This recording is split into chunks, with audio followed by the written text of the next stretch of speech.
Hi Nikhil, welcome on Cine Speaks. How are you? Very well. How are you doing? Thank you so much for having me. सबसे पहले तो बता दूं कि तेरे इश्क में घायल जो है वो बहुत ज्यादा मतलब लोग पसंद कर रहे हैं, और मैं ये जानना चाहती हूँ कि ये वाला जो रोल था, घोस्ट बस्टर, और ये सब क्या है? मतलब फर्स्ट टाइम ये वर्ड सुना मैंने। What is this? पहले तो आपको गोस्ट बस्टर किसने बोला? आपने मेरे ही किसी इंटरव्यू में से वो पकड़ा होगा। हाँ तो जी। गोस्ट बस्टर बहुत ही कॉमन वर्ड है, इसीलिए मैंने यूज किया था। एक्चुअली क्या है कि आपको मालूम है, सुपर नेचुरल या फैंटेसी कह सकते हैं आप, वो है। तो उसमें किसी को भेड़िया दिखाया है, किसी को बाइसन दिखाया है, किसी को कुछ योगिनियों का क्लैन है, ये वो। तो मैं कहना चाह रहा था कि मैं सीधा साधा इंसान हूँ, मैं सिर्फ इकलौता इंसान हूँ वहां पे उस सीरियल में, जिसके पास पढ़ के बहुत सारा पावर है। तो इंटरव्यू में मैंने वो भी दिया था कि the most powerful human amongst non humans in the serial. तो हम्म। वैसा है। तो गोस्ट बस्टर उसको बोलते हैं जो एक इंसान होता है, जो बहुत ही मतलब पढ़ाकू होता है, और वो गोश्त को मारना या गोश्त से पीछा छुड़ाने में काफी माहिर होता है। तो यहाँ पे भेड़िया बस्टर बोल दीजिए, या बाइसन बस्टर बोल दीजिए, या एनिमल बस्टर बोल दीजिए, कुछ भी बोल दीजिए।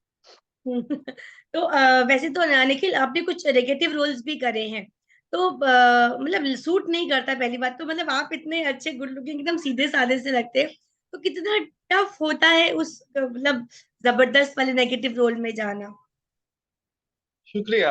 आजकल मैं दोस्तों को एक चुटकुला सुनाता हूँ कि 20 साल पहले जिस वजन में मैंने स्टार्ट किया था, वापस हम्म। उसी वजन पे आ गया हूँ। तो लगता है, मुझे ऐसा लगता है कि इस वजन में लोगों को मेरा चेहरा बहुत पॉजिटिव लगता है। इसीलिए मेरी इनिंग्स की शुरुआत 5 साल बहुत positive, nice guy, best guy, Mama's boy, boy next door, chocolate boy, सब हो गया था पहले 5 साल।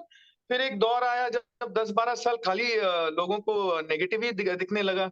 मेरी हम्म। माँ भी मुझे पूछ रही, सीधा साधा बच्चा पैदा किया था जिसको 5 साल अच्छे रोल मिले, लगता है बेटा कुछ गड़बड़ है, तेरे को चेंज करना पड़ेगा, तेरे को सोचना पड़ेगा पहले 5 साल क्या हम्म। किया तूने। फिर हम्म। बोली जाएगा मशीन के अंदर 12 किलो कम करेगा? तो मैंने बोला करूंगा।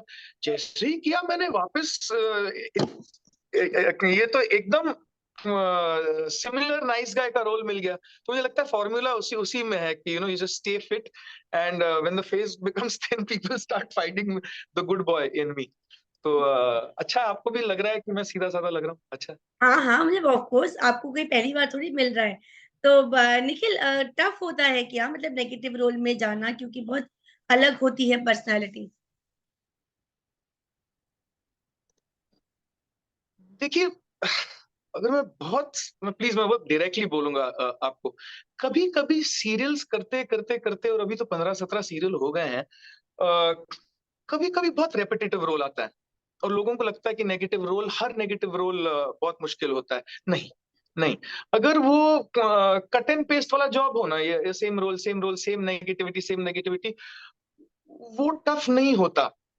लेकिन मालूम है, मुझे ये शब्द बहुत यूज किया गया है कि जरा हटके, कभी कभी हम्म। एंटेगनिस्ट, कभी कभी नेगेटिव रोल ग्रे शेड में आता है, और आपको चीजें संभालनी पड़ती हैं, या ऑन द फेस नेगेटिव नहीं होता, या ओवर द टॉप, या हम्म। ओवर एक्टिंग, जो सॉरी कभी कभी सीरियल्स में होती है, वैसा वाला रोल ना मिले तो थोड़ा चैलेंजिंग होता है। पर हम्म। सबसे चैलेंजिंग वाला वो होता है जहां आप बहुत अच्छे अच्छे अच्छे चल रहे हो, लेकिन आप में थोड़ा ग्रे शेड हो। हम्म। लेकिन अब मैं बोलूं तो मैं थक गया हूँ थोड़े अभी। अभी कुछ एक्सप्लोर करना है, कुछ अच्छा करना है। तो क्या सोचा है, क्या करना है, कुछ है माइंड में? ये जब स्क्रिप्ट मुझे नरेट की गई थी तेरे इश्क में, जैसे मैंने बोला, मैं अच्छा होके भी घोस्ट बस्टर हूँ, फिर मेरे अंदर की भी मिस्ट्री, एक पैरेलल स्टोरी चल रही है। ये वैम्पायर डायरीज से मेरे ख्याल से वो रिक सॉल्ट्समैन, एलरिक सॉल्ट्समैन का कैरेक्टर था। बहुत ही इंटरेस्टिंग कैरेक्टर है, लेकिन वो अभी कितना उसको ये करते हैं, देखते हैं कॉपी कितना करते हैं। लेकिन ये अपने में एक चैलेंजिंग रोल है, अगर वो वैसे स्टेप्स में जाए तो। इसके बाद तो हर इंसान एक अच्छा ओटीटी करना चाहता है, हर इंसान। पहुंचा भी हूं मैं करीब, लेकिन मैं रुकने के लिए तैयार ओके। टीवी शोज जो हूं। होते हैं जो मैं गॉड्स ग्रेस एक ऐड करना चाहूंगा। मैं वापस वो पिछले रोल्स, टिपिकल रोल्स नहीं करूंगा, भगवान बचाए। जैसे वो दाल रोटी के लिए करते हैं वो ठीक है, लेकिन वो नौबत ना आए तो बेहतर। ओके। ओके, तो जॉनर कैसा, मतलब आपको एक्शन पसंद है, कॉमेडी पसंद है, या फिर अगर कोई फिल्म का ऑफर आए तो? मुझे कंटेंट पसंद है। मैं ओके। आपको एक कहानी सुनाता हूं, अगर मैं 2 सेंटेंस में, और उस दोनों 2 सेंटेंस में टोटल एक्शन भी हो, या टोटल म्यूट भी हो, या टोटल कुछ भी बोला, आप समझ गई मेरी बात, मुझे बोर नहीं करना है। वो कंटेंट आपको ऐसा ड्रॉ करता हो तो आप मुझे नेगेटिव कराइए, पॉजिटिव कराइए, आप लवर बॉय, मारा मारी, कुछ भी चलेगा, आप सुपर नेचुरल भी दिखाओ। हालांकि आप समझिए कि मैं नहीं देखता सुपर नेचुरल, मेरा वो जॉनर नहीं है, सपोज मैंने आप पसंद, लेकिन जब मैं सुन रहा हूँ कहानी, वो ऐसे जकड़ लेनी चाहिए उस कहानी को, वो करने का हर दिन उठ के वो पैशन होना चाहिए कि मैं ऐड कर रहा हूँ इसमें वैल्यू, इस कोई भी सब्जेक्ट हम थोड़ी चुनते हैं, राइटर्स बैठे हैं। राइट। तो निखिल, इसमें तेरे इश्क में घायल में अभी तो थोड़ा ही सा देखा गया है, तो आगे जा करके स्टोरी वैसे तो ऑफ कोर्स आप रिवील नहीं करेंगे, बट कुछ बताइए कि क्या इंटरेस्टिंग होने वाला है, और क्या कुछ हम नया देखने वाले हैं इसमें? हालांकि लीड्स को पसंद नहीं आएगा, लेकिन ये एक ऐसा सीरियल है ना, मैं बोल रहा हूँ, अब कोई बता नहीं रहा ऐसा नहीं, it is inspired by the vampire diaries, और जिसको भी वैम्पायर डायरीज का थोड़ा नॉलेज हो, इसमें मैं कहूंगा ये पहला ऐसा टाइप ऑफ सीरियल जिसमें कोई लीड है ही नहीं, कोई लीड है ही नहीं। हर हम्म। कैरेक्टर, मतलब एटलीस्ट 8 से 10 कैरेक्टर बहुत ज्यादा इंपॉर्टेंट हैं, और ना बताने वाली बात है ही नहीं। मैंने आपको ऑलरेडी शुरुआत में कहा था कि 3 4 5 गुट हैं, वो जिसमें मतलब बाइसन, भेड़िए, योगिनी, ये वो, तो वो उनकी कहानी कैसे इंटरमिक्स होती है, कौन किसको एक पछाड़ता है, एक वन अपमैनशिप है, और फिर कौन फाइनली रूल करता है या कन्वर्ट हो जाता है, काफी चीजें हैं उसमें, मतलब वेरी इंटरेस्टिंग एस्पेक्ट्स हैं, एंड इंटरट्वाइंड स्टोरीज हैं, इसलिए बताने लायक कुछ है नहीं सच में। It is really edge of the seat every episode, क्योंकि 3 टाइम्स अ वीक है खाली, हम्म। सुपर नेचुरल है, तो वो सस्पेंस एलिमेंट, वो बोरिंग एलिमेंट नहीं है। हम्म। कोई भी शॉट मुझे, मैंने तो ऑल्दो मेरा अभी तक एंट्री भी नहीं हुआ है, मेरी एंट्री होगी 90 10वें एपिसोड में, 6 एपिसोड हुए हैं खाली, ओके। ओके। लेकिन इसके फिर भी बाद मैंने एक्सेप्ट किया है, क्योंकि आने के द मोमेंट आई एंटर, जो मैं उथल पुथल क्रिएट करता हूँ ना, excited me, so I just did it. तो अभी इसके इसके अलावा कुछ चल रहा है पैरेलली साथ में, कुछ प्रोजेक्ट्स या कुछ कोई काम चल रहा है निखिल? हमेशा बोलता हूँ बातें चल रही हैं, लेकिन आपकी दुआ होगी तो सीरियस बातें चल रही हैं इस बार, लेकिन नेक्स्ट लेवल के लिए। जब नेक्स्ट लेवल की बातें होती हैं तो स्टेजेस बहुत होते हैं, तो अभी बोलना कुछ ठीक नहीं होगा, लेकिन दुआ कीजिए। बिल्कुल करेंगे निखिल। दुआ कीजिए, और एक और इंटरव्यू करेंगे किसी मजेदार कंटेंट के लिए। क्या बात, क्या बात, बिल्कुल। Finger cross. तो निखिल, क्या लगता है सक्सेस कितनी मिली, कितनी बाकी है, क्या कुछ अचीव करना है अभी लाइफ में? कुछ अचीव नहीं किया, कुछ हम्म। अचीव नहीं किया अभी तक। ऐसे हाइट्स देखे हैं लोगों के साथ जो उस टाइम कुछ नहीं थे, खाली पीली का सर सर सुना है, वही लोग देखते नहीं है, लोगों को ऊपर जाते हुए देखा है, नीचे जाते हुए देखा है, मैंने हाइट्स देखे हैं। मैंने मैं बीच में ऐसे 1 1.5 साल अपना फैमिली बिजनेस संभालने गया, क्योंकि वो क्रिएटिविटी में वो अंदर से आग नहीं आ रही थी, ये वो, फिर वहां गया, अच्छा काम किया, लेकिन ऐसा होता है ना कि अंदर का शेर, मतलब सॉरी, मैं एक्टिंग मेरा पैशन समझता हूँ, उसको शेर बुलाता हूँ। तो वो 1.5 साल बंदर का काम कर रहा था पूना में, ऐसा लग रहा था, मुझे लग रहा था कि मेरे अंदर का शेर बंदर का काम कर रहा था, तो वो कितने टाइम तक करेगा, कितने बंदर की उछाल कितनी बार वो सह पाएगा। मैंने बोला झक मारो, इधर आओ बम्बई। तो अभी बातें हो रही है, एज आई सेड, अच्छा काम मिले, इसकी गुंजाइश है, इसकी मैं ये करता हूँ, प्रे करता ओके, निखिल कभी बिग बॉस के बारे में नहीं सोचा कि जाना चाहिए? हूँ। ये क्वेश्चन मत पूछिएगा प्लीज। एक आध बार जब हम थोड़ा और हाइट पर थे, तब ऑफर आया था, तब तो बिल्कुल सीरियसली नहीं लिया। बिग बॉस, बिग बॉस को सलाम दूर से, बहुत बढ़िया प्लेटफॉर्म है, इट्स लाइक एक्सीलेंट। और हर किसी में वो क्षमता नहीं होती बिग बॉस जैसा रियलिटी शो करने के लिए। और मैं हाँ भी नहीं बोलूंगा और ना भी नहीं बोलूंगा, लेकिन मैं कभी भी, मैं थोड़ा ओल्ड स्कूल हूँ। हम्म। मैं जितना एक्टिंग से कमा सकता हूँ, मैं अपने क्राफ्ट से कमाना चाहूँगा। और कभी कहीं किसी इस पर पहुँचेंगे हम जब, बहुत करना है, अभी तो 20 साल कुछ नहीं है, कुछ किया ही नहीं है। हम्म। जब एक ओहदे पर पहुँचेंगे और जब बोर हो जाएँगे, तब बिग बॉस या किसके बारे में सोचेंगे। ऐसे नहीं हम्म। कि बिग बॉस मेरे लिए ऐसे रेड कारपेट रख रहा है, लेकिन अभी नहीं, फिलहाल। हम्म। और खतरों के खिलाड़ी भी नहीं।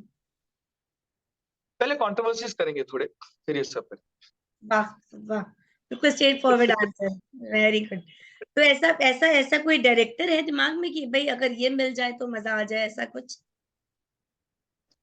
भाई हमारे पास तो, हम डायरेक्टर्स, हम आई प्रे कि इस डायरेक्टर के साथ काम करने मिला। आई लव सुजीत सरकार जी। हम्म। उनके साथ मैंने 4-5 एड फिल्म्स किए हैं। Hmm. So he is one of my dream directors. और ही क्या है, कितने हैं जिनके साथ मुझे काम करना है, लिस्ट लेकिन है मेरी। हाँ, बहुत बड़ी लिस्ट है। हंसल साहब हैं, हम्म। सुजीत सरकार हैं, फिर हम्म। जोया अख्तर जी हैं। वाह। ओके। है मुझे। हम्म। तो सो निखिल, एक ट्रेंड था कभी कभी डेली सोप सास बहू के नाम से जाना जाता था, लड़ाई झगड़े, बर्तन फेंकना, ये सब। अब डेली सोप का मतलब बिल्कुल बदल गया है। अब नए नए, जैसे कि आपने बोला कि कंटेंट्स आ रहे हैं, तो आपको लगता है कि डेली सोप में भी जैसे फिल्मों में चेंजेस हो रहे हैं, ओटीटी में चेंजेस हो रहे हैं, क्या टीवी की जो ऑडियंस है वो भी बदल रही है?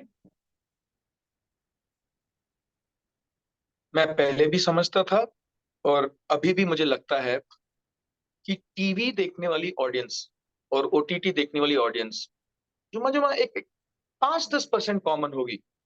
हम्म। लेकिन आप कंटेंट वाइज, मैंने देखा है, सीरियल का नाम नहीं लूंगा, लेकिन जिस सीरियल के लिए मुझे अवार्ड मिला था, उसमें मैं एंटागनिस्ट प्ले कर रहा था।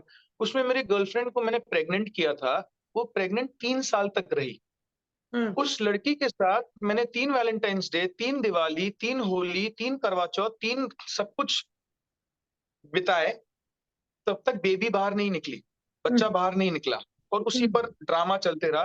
वो हाईएस्ट टीआरपी वाला सीरियल उस टाइम था। उसके लिए मुझे नेगेटिव लीड का अवार्ड भी मिला। अभी अगर वो हाईएस्ट टीआरपी, पूरे कंट्री में हाईएस्ट टीआरपी वो है, अब वो आप दिमाग में रखो।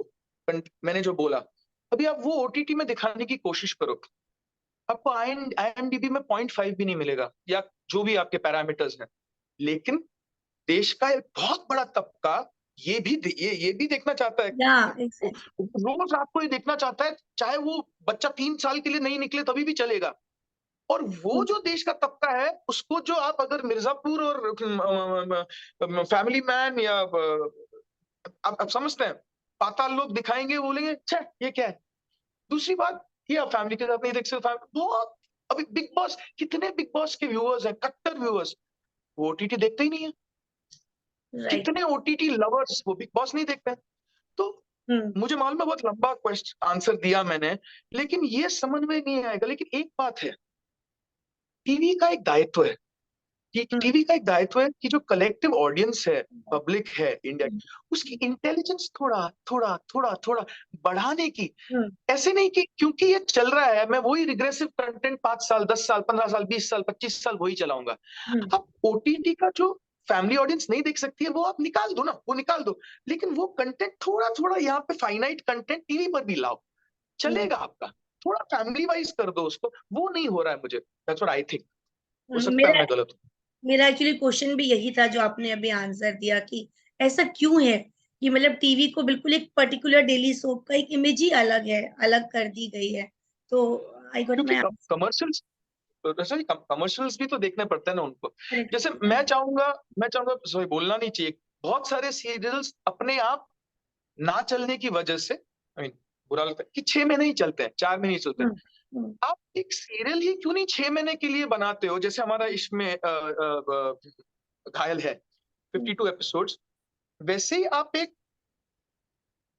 थ्रिलर, हम्म। आपका बच्चा फिल्म में तो जाता है ना, थिएटर में तो जाता है, लेके जाते हो आप उसको। एक थ्रिलर या एक सस्पेंस या एक मर्डर मिस्ट्री 52 एपिसोड का आप सैटेलाइट चैनल पर क्यों नहीं लाते हो? हम्म। होगा कुछ, मुझे मुझे नहीं मालूम, मैं टेक्निकल इंसान नहीं हूँ, मैं तो कलाकार हूँ। कभी कभी लगता है कि 5 सास बहू 5 रिग्रेसिव सीरियल्स के साथ 2 ऐसे भी डाल देने चाहिए और ट्राई करना चाहिए। हम्म, हम्म, बिल्कुल।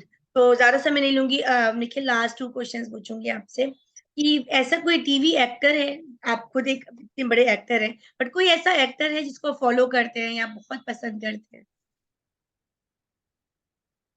मैं इरफान साहब को टीवी पर भी फॉलो करता था, फिल्म पर भी फॉलो करता था, उनकी पोइट्री को भी फॉलो करता था, उनको यूट्यूब पर भी फॉलो करता था, करता हूँ, करता रहूंगा।